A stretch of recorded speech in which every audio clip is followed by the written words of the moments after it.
তবে শোনো, তুমি যেই লোকটাকে সাথে নিয়ে জানাজার নামাজ পড়েছো তার উসিলায় আমার আল্লাহ আমাকে মাফ করে দিছে। বলেন না সুবহানাল্লাহ। ছোট ভাই বড় আশ্চর্য হয়ে গেছে, ছোট ভাই বড় অবাক হয়ে গেছে। ছোট ভাই সকালবেলা ফজরের নামাজ পড়িয়া আবার খেজুরের বাগানের দিকে রওনা হয়ে গেছে। খেজুরের বাগানে যাইয়া ছোট ভাই বড় ভাইকে ডাক দিয়া বলে, বড় ভাই উঠো উঠো, যেন নামাজের সময় হয়ে গেছে। বড় ভাইয়ের কোনো খবর নাই, বড় ভাই দুনিয়া থেকে বিদায় হয়ে গেছে।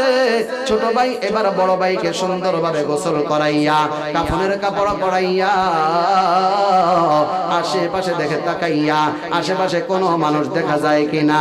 দেখে না না না, আশেপাশে কোনো মানুষ দেখা যায় না যাকে সাথে নিয়ে জানাজার নামাজটা পড়তে পারবে।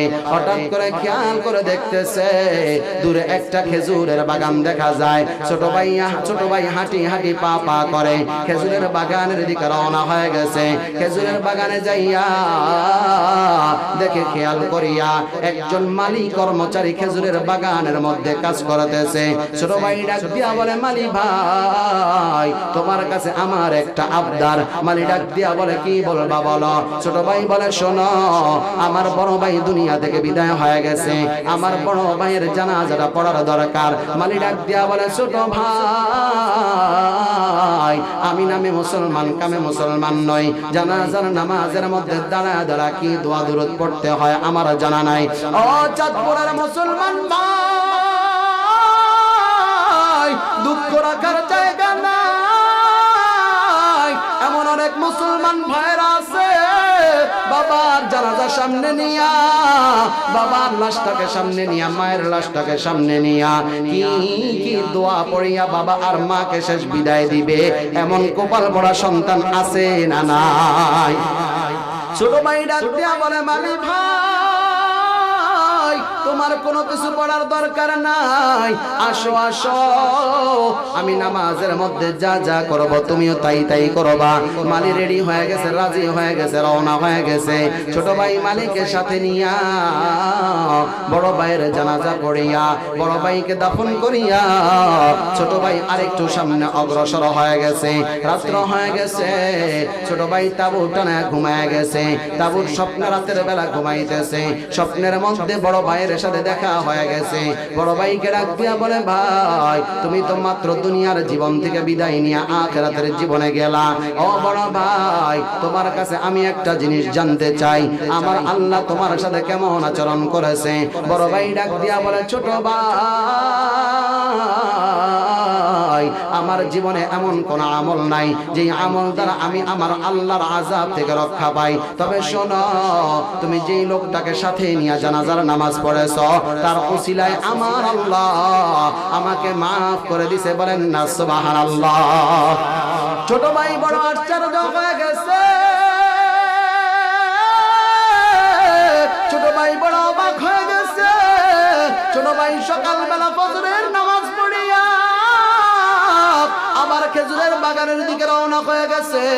খেজুরের বাগানে যাইয়া মালিকে বলে ডাকিয়া, ও মালি ভাই। মালি ডাক দিয়া বলে, ছোট ভাই আজকে আর কোনো জানাজার নামাজ পড়তে পারবো না। ছোট ভাই ডাক দিয়া বলে, মালি ভাই তোমার কাছে আমি ভিন্ন একটা আবদার করতে চাই। মালি ডাক দিয়া বলে, কি বলবা বলো ছোট ভাই। এবার ছোট ভাই ডাক দিয়া বলে, মালি ভাই আমি রাতের বেলা আমার বড় ভাইকে স্বপ্ন দেখলাম। আমি তোমাকে বলেছিলাম চলো চলো জানাজার নামাজ পড়তে হবে, চলো। তুমি আমাকে বললা তুমি নাকি জানাজার নামাজের কোনো দোয়া দুরূদ জানো না, তাহলে তুমি এমন কি করেছো? আমার বড় ভাইকে আমি জিজ্ঞাসা করলাম, বড় ভাই কি অবস্থা কি অবস্থা আমি জানতে চাই।